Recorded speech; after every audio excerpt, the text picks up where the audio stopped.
Olá, bom dia! Seja bem-vindo ao nosso podcast. Eu sou o Ronaldo Trombini e iniciamos o dia com a reflexão de um autor desconhecido. Existe um mundo incrível lá fora quando você decide abrir os olhos e aceitar as mudanças dentro de você. Hoje é terça-feira, 31 de maio de 2022. Lá se vão 151 dias no ano.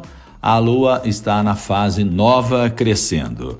Hoje é dia da audição, do combate ao fumo, do comissário de voo, do Divino Espírito Santo, do enxadrista, do ferramenteiro, do irmão e da irmã, do tripulante de cabine e da fundação do estádio Brinco de Ouro da Princesa em Campinas. Entre os municípios aniversariantes, Lamim, em Minas Gerais, está fazendo 311 anos. Santa Vitória, também em Minas, 74. E Juiz de Fora, na Zona da Mata, 172 anos. Entre os aniversariantes, os famosos Brooke Shields, a atriz de Lagoa Azul, 57 anos. O ator e diretor Clint Eastwood, 92 anos. Outro ator, Colin Farrell, 46 anos. O ator brasileiro Marco Nanini, 74. A jornalista Marília Gabriela, 74 anos. O tenista brasileiro Thiago Monteiro, 28 anos. O ator Tom Berenger, 73. E o jornalista Tony Landers, 59 anos. No nosso giro pelo mundo, o jornalista francês é morto na Ucrânia, segundo o presidente Macron. Presidente ucraniano visita a frente de batalha em Kharkiv. Presidente dos Estados Unidos diz que não vai enviar à Ucrânia sistema de mísseis capaz de atingir a Rússia. Queda de avião no Nepal deixa 21 mortos. Uma pessoa está desaparecida. Após rumores sobre saúde de Putin, chanceler russo diz que presidente não está doente. Egito revela descoberta arqueológica gigantesca. Papiro de 9 metros é uma das peças. Candidato de esquerda da Colômbia é denunciado por sequestro na Espanha. Preso usa peruca e roupa de mulher para sair da cadeia no Paraguai. Putin diz estar disposto a reabrir transporte marítimo com a Turquia. Pedra descoberta por arqueólogo amador revela xingamento de 1.700 anos na Inglaterra. Organizações de direitos humanos e de liberdade de imprensa fazem ato contra a perseguição a jornalistas na Nicarágua. Eleitores colombianos rompem um ciclo recorrente com a direita tradicional e abraçam a mudança. Segundo turno se torna mais desafiador para o esquerdista Gustavo Petro, que terá como adversário o populista e outsider Rodolfo Hernández. Região separatista da Geórgia desiste de referendo sobre integração com a Rússia. Com o massacre no Texas, Estados Unidos perderam mais crianças que policiais em serviço por armas de fogo neste ano de 2022. Aqui no Brasil, o ministro da Ciência e Tecnologia e Inovações, Paulo Alvim, diz que o Brasil se destaca pela segurança energética. Presidente Bolsonaro sobrevoa áreas atingidas por chuva na Grande Recife e disponibiliza 1 bilhão para ações em socorro e desastres. Enquanto investimentos do governo com prevenção e respostas a desastres têm caído nos últimos 9 anos. Ministério das Minas e Energia pede ao Ministério da Economia inclusão da Petrobras em lista de estudos para privatização. Bolsonaro edita decreto que bloqueia 8 bilhões e 200 milhões de reais do orçamento.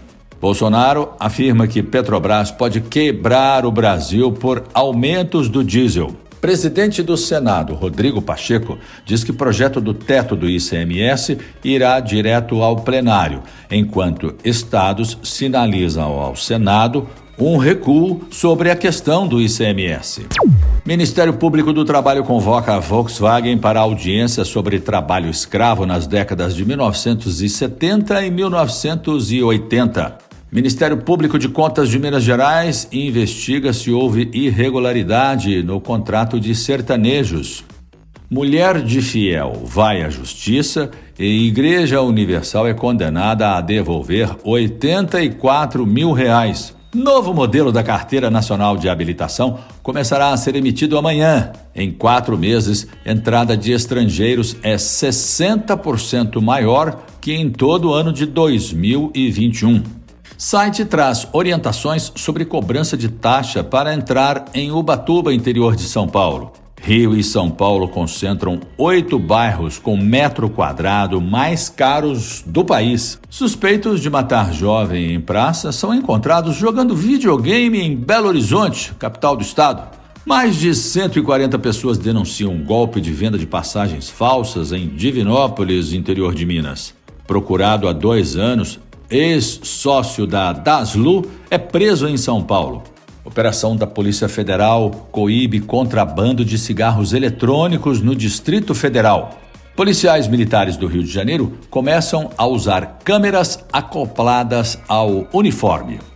Na Educação e Cultura, a BNDES apoia a formação continuada de professores da rede pública. Museu do Ipiranga faz contagem regressiva para a reabertura em São Paulo. Exposição sobre vida e obra de Santos Dumont começa amanhã no Guarujá. Prefeitura do Recife, em Pernambuco, suspende festejos juninos na cidade. Na saúde, o Ministério da Saúde monitora 2 casos suspeitos da varíola dos macacos. Um caso suspeito está no Ceará e o outro em Santa Catarina. Uma terceira pessoa está sendo monitorada no Rio Grande do Sul, mas ainda não foi classificada como suspeita. Na Covid-19, a AstraZeneca chega às clínicas particulares e vai custar R$350. Infectologista diz que a vacinação em clínicas não traz impacto no setor público. Médico diz: casos de Covid aumentam, mas a situação epidemiológica é favorável. Criança de 4 anos com suspeita de raiva humana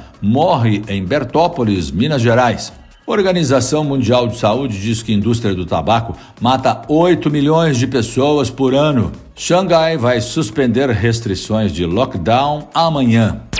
Falando de tecnologia, sem condutor, trem com capacidade para 200 pessoas vai ligar aeroporto à estação da CTPM em São Paulo. TSE atualiza app e título para mostrar notificações sobre as eleições 2022. Oi, Vivo e Claro querem 36 bilhões de reais da União por perdas com telefone fixo. ONG denuncia assédio sexual em plataforma de metaverso do Facebook. Famosa por carro do filme De Volta para o Futuro, DeLorean anuncia modelo elétrico. Falando de meio ambiente, o Brasil quer criar banco de dados geológico. Sistema Cantareira em São Paulo registra menor volume desde maio de 2016. Ministério Público Federal processa governo, IBAMA e FUNAI por desmatamento em terra indígena. 10 anos depois, polo de reciclagem de Gramacho para na primeira fase e atende menos de 40 catadores no Rio de Janeiro. Chuva forte deixa toda a cidade de São Paulo em estado de atenção para alagamentos. Em 3 dias, choveu mais em Jaboatão dos Guararapes, Pernambuco, que a média para todo o mês de maio. E Rio Tinto registra alagamentos após chuvas fortes na Paraíba. Defesa Civil confirma 91 mortes por causa das chuvas em Pernambuco. Rio Grande do Sul e Santa Catarina podem registrar temperaturas abaixo de 0 graus nesta terça-feira. Moradores de Sete Lagoas, aqui em Minas Gerais, relatam 5º tremor de terra apenas ontem. Na economia, a Ibovespa recua pressionado por estatais em dia de pouca liquidez. Dólar fecha em alta. Levantamento do IPEA aponta: consumo de bens industriais cresceu 1,1% em março. Prazo de entrega da declaração do imposto de renda termina hoje. Índices de confiança de serviços e do comércio sobem em maio, segundo a Fundação Getúlio Vargas. Caixa paga Auxílio Brasil a beneficiários com NIS final 9. Testes do Real Digital devem começar em 2023, segundo o Banco Central. Líderes da União Europeia concordam em proibir importação de petróleo russo. diretor do Banco Central, afirma que salário mínimo terá aumento real com queda da inflação. Preços da gasolina nos Estados Unidos atingem mais um recorde. E não é verdadeira a história que petistas estão espalhando fotos da torcida do Liverpool como se fossem de manifestantes a favor de Lula. Trata-se de um exemplo de falsa checagem sobre um conteúdo que, na realidade, cresceu em grupos contrários ao ex-presidente e pré-candidato. A fonte é do boatos.org. E você sabe de onde vem a palavra almanaque? Ela vem do árabe, al-manak, que era o lugar onde os nômades se reuniam para rezar e contar as experiências de viagens ou notícias de terras distantes. Em português, almanaque se refere a uma publicação que traz calendário, reportagens de conteúdo variado, como recreação, humor, ciência e literatura. A fonte é o Guia dos Curiosos. Obrigado por apertar o play. Uma ótima terça-feira e até o nosso próximo encontro.